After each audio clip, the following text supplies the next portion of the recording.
Good day. I am Joseph DEDAL and together with GEMBOY, EUNINCIE, Kent and Kenneth,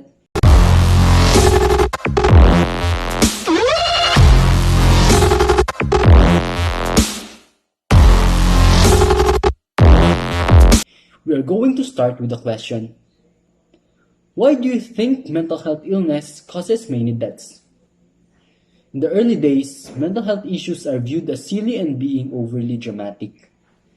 But the real question is, what really is mental health and why do we need to be aware about mental health illness? Based on www.mentalhealth.com, mental health is the emotional, psychological, and social well-being of a person. Mental health affects how we think. To make it clear with you, we're going to explain further what mental health is and why we should be aware of this kind of thing. We're also going to give you tips on how to deal with a person who has this kind of illness or if you're the one who is experiencing this kind of illness. Why do you think someone who has an almost perfect life commits suicide? Why do you think someone who smiles a lot is a lot more broken inside?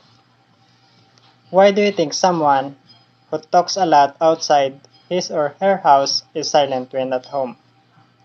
Those are just some of the questions that can you relate to what mental health illness is, and why we should be aware and pay attention to the signs of mental health illness. Mental health illness is almost invisible, but you can be aware of them by paying attention to the 5 warning signs of mental health illness written in an article www.newsroadtreatment.org. First is the long-lasting sadness. If you know someone who is experiencing this kind of thing, this could be a sign that he or she is suffering from mental health illness. Second is extremely high or low mood. Some may call it a bipolar disorder. You may say that this is just being moody, but if you would look closely, that someone who is experiencing this kind of mood may have a serious mental health illness. Third, excessive fear, worry, or anxiety. It is called a generalized anxiety disorder based on www.mayoclinic.com.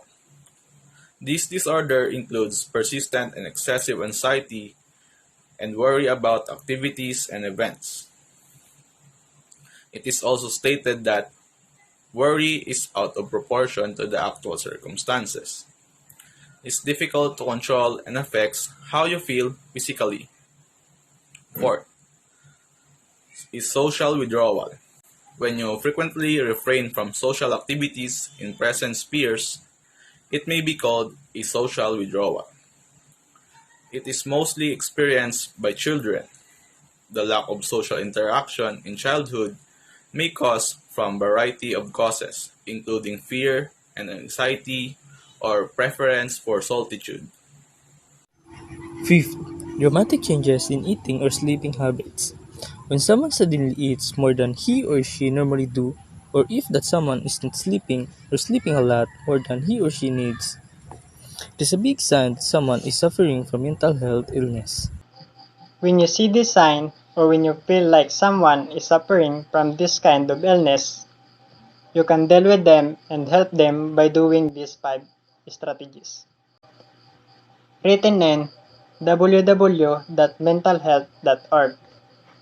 First, listen without making any judgment, and concentrate on their needs at that moment.